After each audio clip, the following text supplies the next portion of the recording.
Wel, dyma ni yn Havelock Bresbyteriadd yng nghanol y ddinas Casnewydd ac mae'n oer, mae'n ofnadw o oer mas yna, mae'n gwlyb hefyd ac fel arfer heno yn y tywydd yma bydd tua 20 o bobl yn gysgu ar y stryd yng nghanol dinas Casnewydd.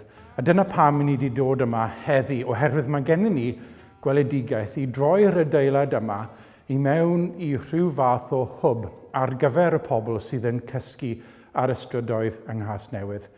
Mae hyn yn bwysig, oherwydd mae mwy o bobl yn cysgu ar y strydoedd yng Nghasnewydd, mae mwy o bobl yn ddigartref yn Nghasnewydd nag unman arall yng Nghymru. Mae yna dros 1,300 o deuluoedd yn ddigartref ac hefyd, fel wedes, tua 20 o bobl yn cysgu ar y strydoedd. Ac ein bwriad ni felly yw i achub bywydau, oherwydd dyna beth sy'n digwydd pob gaeaf yma yng Nghasnewydd mae pobl yn marw oherwydd maen nhw'n cysgu ar y strydoedd mewn tywydd fel hyn. Ac mae gennym ni partneriaid sydd yn gweithio gyda ni. Wel, i ddweud y gwir, nhw sydd yn gwneud y gwaith, sef cyngor dinas Casnewydd wedi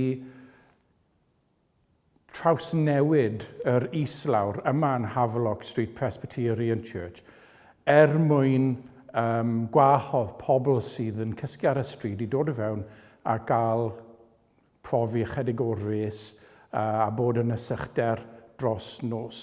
A'r cynllun yw, pan mae'r tymheredd yn gostwng i llai na 0 degrees am 2 noson yn olynol, yna mae pobl yn gallu dod i mewn i'r adeilad yma mwyn cysgu yn y sychder a fel wedes profi ychydig o res hefyd. Mae'r byddin yr iachawdwriaeth hefyd yma yng Nghasnewydd yn helpu nhw i fwydo'r pobl yma hefyd.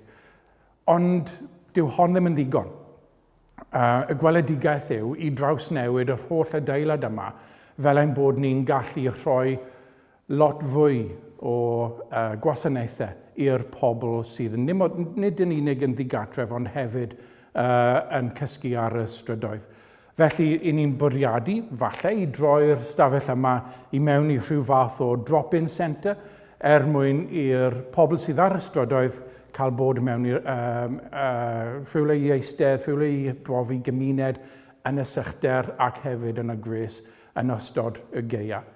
Ac hefyd ein bwriad yw i gael rhyw fath o psychotherapy yn digwydd yma. Mae Karen Haywood yn gweithio i'r South East Presbytery.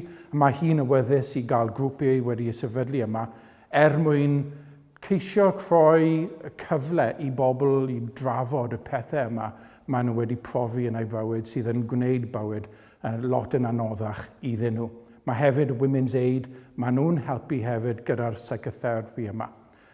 I ni wedi partnerio hefyd gyda'r Royal Foundation, sef elusen sydd wedi sefydlu gan tywysog William, a gyda hefyd Women's Aid, gyda Housing Associations yma yng Nghasnewydd, mwyn datblygu'r adeilad fel bod ni'n gallu rhoi cyngor i helpu bobl ffindio cartref ac hefyd i sefydlu rhywbeth fel Gobaith clothing yma yng Nghasnewydd. Mae Gobaith clothing wedi sefydlu gan Linda Boyce yn Beaufort i'r gogledd o'r henoderiaeth, a mae hi'n awyddus i cael dillad yma hefyd i roi i'r bobl sydd yn cysgu ar y stryd ac hefyd i'r teuluoedd sydd yn digartref hefyd yma yn y ddinas.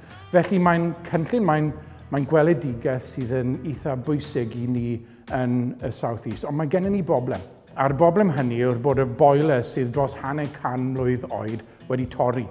So does gennym ni ddim gres yn yr adeilad ar hyn o bryd. Mae'r cyngor wedi rhoi rhyw electric heaters yn yr islawr mwyn cynnal y cold weather provision maen nhw'n gwneud. Ond yma yn yr ystafell yma ac hefyd yn y capel does na ddim res.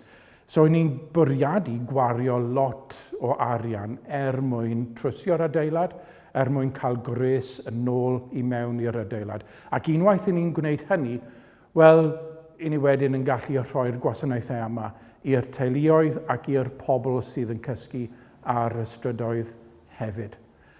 I ni yn amser y Nadolig, a mae'r Nadolig, mae'n ymwneud â gobaith.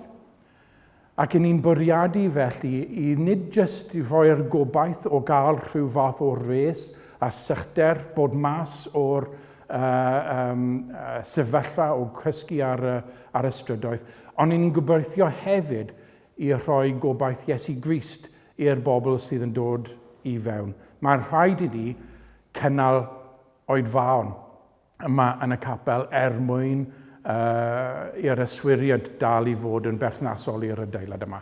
Felly ni'n bwriadu cael yr oedfaon hynna mwyn cael rhyw fath o modd i gyfarthrebu'r Efengil, nid yn unig i'r pobl sydd yn cysgu ar y stryd, ond hefyd i'r bobl o gwmpas yma yng nghanol dinas Casnewydd.